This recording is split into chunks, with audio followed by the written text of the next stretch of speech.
Hello বন্ধুরা, welcome to my YouTube channel রাখির কিচেনে সবাইকে স্বাগত জানিয়ে আজকে দারুণ একটা রেসিপি শেয়ার করতে চলেছি।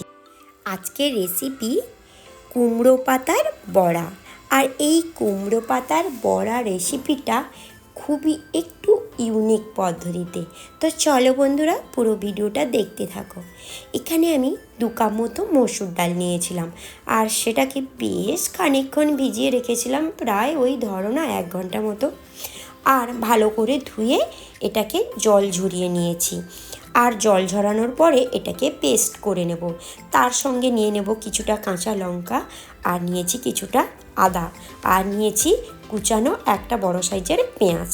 আর এটাকে পেস্ট বানিয়ে নিয়েছি। ব্যাস, এটাকে পেস্ট করে নিয়েছি। আর এর সঙ্গে কিন্তু গোটা রসুন দিতে পারো, রসুনটা আমি কিন্তু নেক্সটে দেব। তো আমি এখানে নিয়েছি চিংড়ি মাছ, এই 100 গ্রাম মতো চিংড়ি মাছ। তাতে নিয়েছি থেতো করে রাখা কয়েকটা, ওই ধরো না 10-12টা মতো রসুন কোয়া। সেটাকে চিংড়ি মাছের সঙ্গে আমি পেস্ট বানিয়ে নেব। ব্যাস, ওই যে মসুর ডালের বাটাটা কিছুটা আমি সরিয়ে রেখে দেব। কেন বলো তো? সেটা কিন্তু আমি দেখাবো। তোমরা কিন্তু এইভাবে বানাবে। আর ওই চিংড়ি মাছের পেস্টটা ওই ডাল বাটনার সঙ্গে নিয়ে নেবে। তার সঙ্গে অ্যাড করবে কুচিয়ে রাখা পেঁয়াজ, একটা বড় সাইজের কুচানো পেঁয়াজ। আর পেঁয়াজটাকে কিন্তু খুবই চপ করে কুচিয়ে নিতে হবে। তার সঙ্গে নেবে 1 চামচ ধনিয়া গুঁড়ো, 1 চামচ জিরে গুঁড়ো, পরিমাণ মতো লবণ, হলুদ গুঁড়ো। আর এটাকে ভালো করে মাখিয়ে নেবে। এখানে আমি নিয়েছিলাম কাঁচা লঙ্কা বাটা, তাই আমি এখানে কোনো কুচানো লঙ্কা ব্যবহার করিনি। এই যে দেখতে পাচ্ছ কুমড়ো পাতাটাকে কিন্তু প্রথমে আমি হালকা ভাপিয়ে নিয়েছিলাম, তো সেটা আমি তোমাদের দেখাতে পারিনি। তো এটাকে কিন্তু ভালো করে ভাপিয়ে নিয়েছিলাম, মোটামুটিভাবে ভাপিয়েছিলাম। আর এটাকে ভালো করে জল ঝরিয়ে নিয়েছি, তো দেখতে পাচ্ছ। তো আমি কিন্তু ভিডিওতে বলেছিলাম এখানে কুমড়ো পাতার বড়া রেসিপি শেয়ার করব, তাই প্রথমে কিন্তু আমি কুমড়ো পাতা দেখাইনি। আর কুমড়ো পাতার চাইলে যদি না ভাপাতে চাও, আঁশ কিন্তু তুলে দিতে হবে, কারণ কুমড়ো পাতাতে কিন্তু কাঁটা কাঁটা আঁশ থাকে, কিভাবে যেন কেমন একটা লাগে, তাই না? তাই গরম জলে হালকা করে ওই ধারণা 1 মিনিট ভাপিয়ে নেবে। ব্যাস, ভালো করে জল ঝরিয়ে এই পাতার মধ্যে এই চিংড়ি মাছ আর ডাল বাটাটা এইভাবে শেপ দিয়ে মুড়ে দেবে। কিভাবে মুড়ে দিলাম খুব সুন্দরভাবে সেটা তোমাদের দেখিয়ে দিলাম। ব্যাস, এইভাবে মুড়ে মোটামুটি করে সবগুলো সাজিয়ে নেবে। এবারে আমি তোমাদের দেখাবো ওই যে আমি কিছুটা ডাল বাটা সরিয়ে রেখেছিলাম, ওই ডাল বাটাটা কী কাজে লাগাবো সেটা এরপরে আমি কিন্তু দেখাবো। দেখতে খুব সুন্দর লাগছে, তাই না? খেতে কিন্তু দুর্দান্ত। এমন একটা রেসিপি একদম কিন্তু মিস করো না। এই যে সরিয়ে রেখেছিলাম যেই ডাল বাটাটা, সেটা দেখাবো।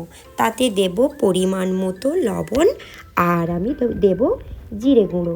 আর এটাকে ভালো করে মাখিয়ে নেব।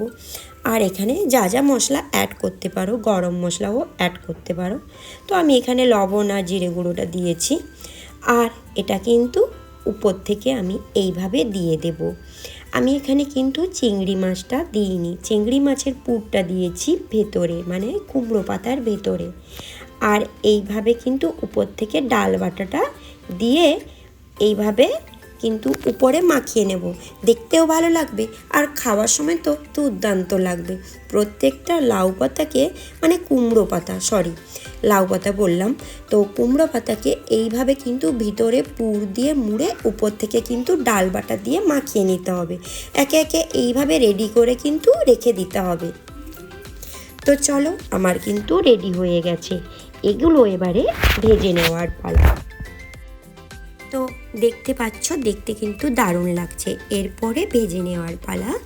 তো গ্যাসের ওভেনে তাওয়া বসিয়ে দিয়েছি, তাতে পরিমাণ মতো দিয়েছি আমি সর্ষের তেল, কিংবা তোমরা কুকিং এমনি সাদা অয়েলও ব্যবহার করতে পারো। এরপরে অয়েলটা যখন গরম হয়ে যাবে, এইভাবে একে একে বড়াগুলো বসিয়ে দেবে। আর গ্যাসের ফ্লেমটা কিন্তু মিডিয়াম রেখে ঢাকা দিয়ে দিতে হবে। তারপরে মোটামুটি 3 থেকে 4 মিনিট ঢাকা দিয়ে রাখার পরে এইভাবে অপর পিঠটা উল্টে ভেজে নিতে হবে, কারণ ভিতরের পুরটাও খুব সুন্দরভাবে ভাপানো হয়ে যাবে আর এপিঠ ও পিঠ ভাজা হয়ে যাবে। ব্যাস এইভাবে ভাজতে ভাজতে একদম কিন্তু রেডি হয়ে যাবে। কি ভাবছেন? এমন একটা রেসিপি মিস করো না কিন্তু। দুর্দান্ত একটা রেসিপি আমি শেয়ার করলাম। অবশ্যই ভালো লাগলে তোমরা লাইক কমেন্ট শেয়ার করতে একদম ভুলে যাবে না। এইভাবে কিন্তু প্রত্যেকটা কুমড়ো পাতার বড়া ভেজে নেবে। অল্প অয়েলে কিন্তু ভাজা হয়ে যাবে, ভেতরটা খুব সুন্দরও ভাজা হয়ে যাবে আর বাইরেরটাও খুব সুন্দরভাবে ভাজা হয়ে যাবে। এইভাবে কিন্তু গরম ভাতের সঙ্গে একটু পাতলা পাতলা ডাল আর এইভাবে মুচমুচে চিংড়ি ডালের বড়া রেসিপি তোমরা কিন্তু বানাতে পারো। আর আমি কিন্তু ডিশ সাজানোর সময় একটু সস দিয়ে সাজিয়েছিলাম, কারণ বাচ্চারা বায়না করছিল সস দিয়ে ডিশটা সাজিয়ে খাবে বলে, তাই এইভাবে আমার ডিশটা হয়েছিল। তোমরা কিন্তু এইভাবে কিন্তু ডিশ বানিয়েও খেতে পারো, কিংবা এই যে দুপুরে ভাতের সঙ্গে মানে গরম গরম ভাতের সঙ্গে এমন একটা রেসিপি বানিয়ে খেতে পারো। তোমাদের একটা কথা বলে রাখি, পাশে থাকা বেল আইকনটা প্রেস করতে ভুলে যাবে না। কেন বলো তো? আমি যখনই নতুন নতুন ভিডিও আনবো তোমাদের কাছে নোটিফিকেশান চলে যাবে, কেমন? আর এমন একটা রেসিপি বারবার করে বলে দিচ্ছি, মিস করো না কিন্তু। আমি কিন্তু এটা কাসুন্দি আর টমেটো সসের সঙ্গে পরিবেশন করে খেয়েছিলাম। তোমরা কিন্তু গরম ভাতের সঙ্গে এমন একটা রেসিপি বানিয়ে খেতে পারো। দুর্দান্ত একটা রেসিপি। তো আজকের মতো এই পর্যন্ত। কাল আবার কোনো নতুন রেসিপি নিয়ে চলে আসবো। ততক্ষণ তোমরা ভালো থেকো আর সুস্থ থেকো।